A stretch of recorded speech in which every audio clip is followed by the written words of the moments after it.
Hello everyone, I'm Anakin Blitz coming back for another World of Tanks Blitz video, and today we have just reached 252 subscribers, which is really nice, so thank you all so much for the support. But anyways, now as you can see from the thumbnail and the title of the video, Object 252 time, because I just figured why not go play this tank in this video, because I just reached 252 subs, 252U, 252 subs, it just kind of makes some sense. But anyways, let's just get into this video here. So it's not going to be a full-on review. Obviously, I don't like to do those review things because they're just boring. But I'm going to talk a little bit about this tank before I get into some live battles. First of all, this is a tank that is one of the most overpowered tier 8s in my opinion, but it is not that overpowered as you may think. And I'm not saying it is overrated, but I am saying that you need to know how to play it if you want to be able to play this tank correctly. This is a Russian heavy, and it's a little different to a lot of pike nose tanks because it has a basically impenetrable upper plate even if you angle it, which means you don't really have to worry too much about the upper plate armor. But you need to keep in mind that you have an extremely large lower plate, and your side armor is really troll, but if people know how to go through, then they will go through that. And the turret armor is not that great compared to other IS heavies like the IS-3, and you have two little cupolas on the top of it, so you need to keep that in mind when you're playing this tank. And also, the thing is, this tank lacks in damage per minute, but it has a nice 420 alpha, which lets you trade with a lot of other tanks in the game. And you have, obviously, terrible accuracy with a 6.66 aim, or 6.6 second aiming time, and a 6 degrees of gun impression is not really that good. But you have this overpowered upper plate armor that is almost like 400 effective millimeters. I'm pretty sure if it's in a obviously depends on the angles, but even when you're angling, most tier 8s will not be able to pen that. Definitely not with standard ammo. So let's just get into some live battles here. Now, what I'm trying to do in live battles, and this is what live battles are, is live battles, meaning I'm actually here. You can see I'm like just spinning. So that is live battles. I'm actually playing it live right now, which means that I could get a 0 damage game, I could get a 6k damage game. It really all depends.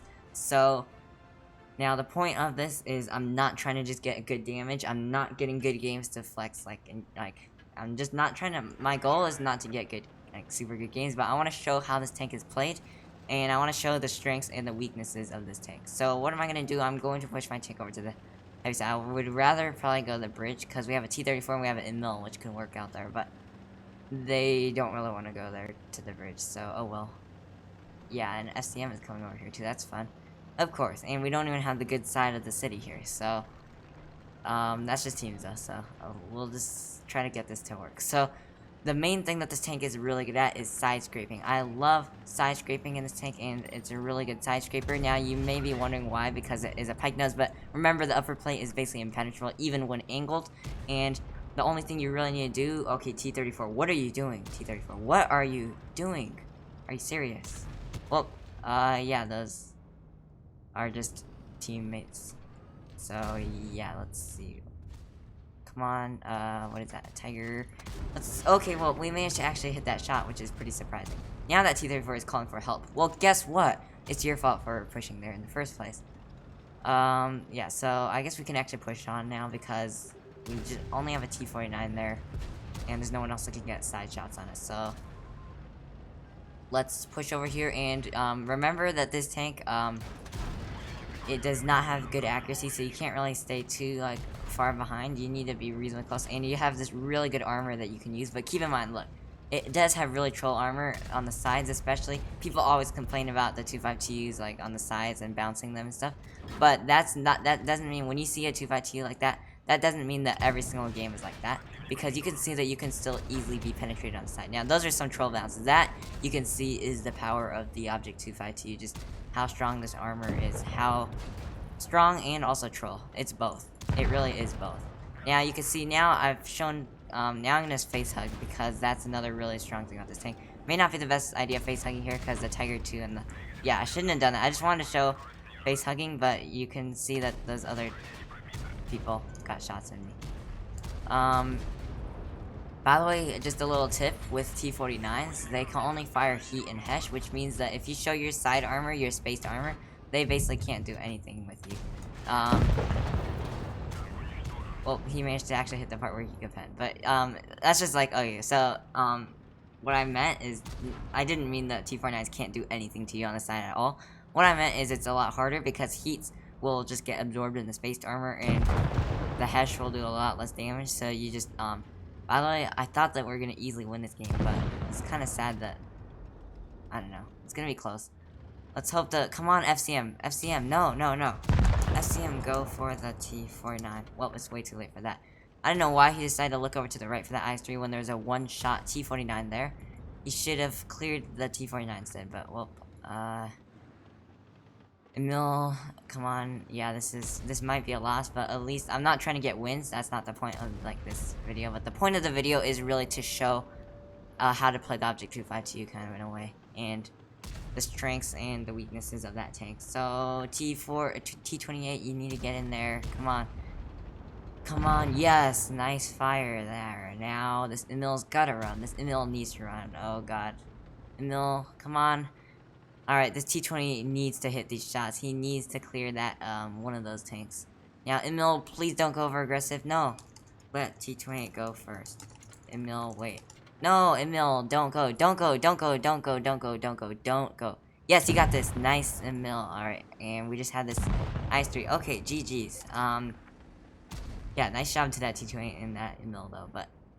Alright, anyways, let's see what we got. 2.3k damage. Now that's not a crazy amount, but that's not a bad amount either. But the whole point is I didn't really show side scraping too much because the enemy team was not really, or there wasn't really a need to side scrape, but I did face hug in the end. That wasn't really a good place to face hug because there was people all around me, but you can see that when you have an extremely strong upper plate and a good turret, then you could face hug really well like that. But keep in mind those two cupolas. If you are face hugging, make sure to wiggle your turret around.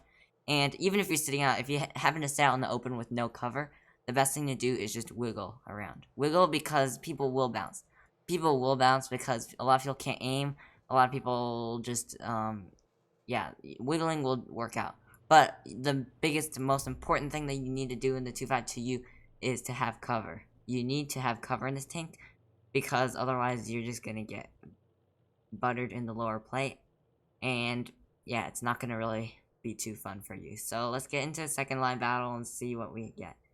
And yeah, once again, thank you so much for the support on my channel, because the 252 subs, that's a crazy amount. Because just keep in mind that a couple months ago, I remember I was at 152 subs. I was like, oh yeah, that's like the ISU 152. I remember that day still.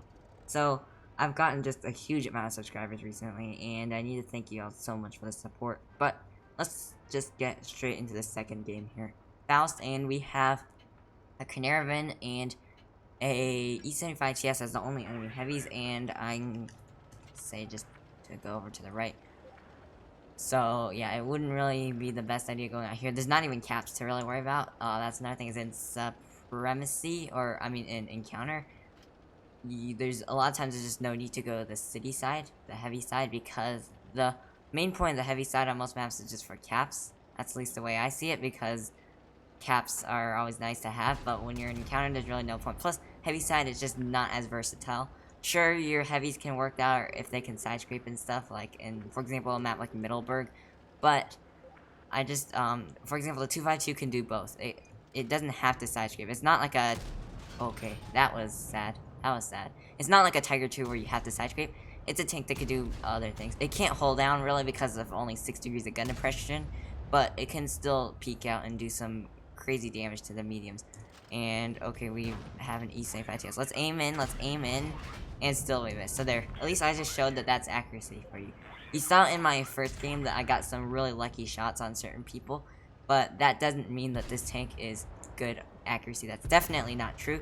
It does have that occasional Russian bias, but that doesn't mean that you will get that all the time. You will always have that terrible RNG where you're going to miss something that you really shouldn't have missed. Or, of course, you just have that standard 6.6 second aiming time that you can't really...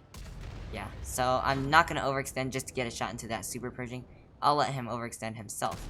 And there we go, a shot right into the side of that T-2064. And we can see that the enemy heavies and tanks are starting to rush, so I want to clear out this T-2064. Okay, please don't ram me. Well, let's just get a shot right into that weak spot of the T-26. And there we go, finished off by the Yagged Tiger 8.8. So, looks like this is going to be a pretty good game for us. You can see that it's a 6v3, so looking pretty good for our team. And now let's get a shot right into the back of that turret on the E75. There we go. We're slowly racking up the damage. And here's one thing you remember is the damage per minute is not that good.